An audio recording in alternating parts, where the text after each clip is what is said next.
furioase, mă împresurați, nu mă înfior.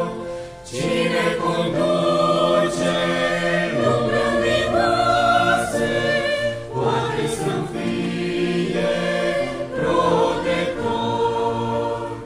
Conducătorul navei mele, cum mă conduce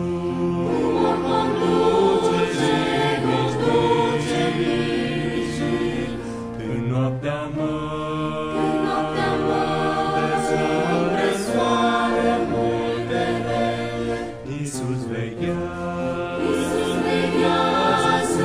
și sunt mereu păzit.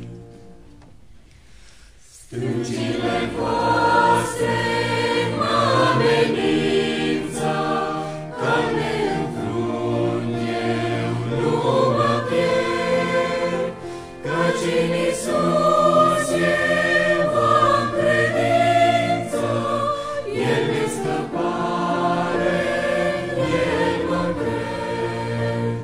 Conducătorul navei mele, cum mă conduce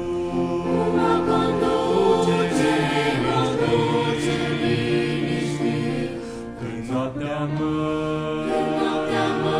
despre soare multe rele. Iisus veghează și sunt mereu păzit. Zilnic furtuna mă împresoară, pericol mare simt mereu, dar voi scăpa în acea oră. Iisus e veșnic, scutul meu. Conducătorul navei mele, cum mă conduce liniștit, în noaptea mă despre soare multe rele. Iisus veghează și sunt mereu păzit.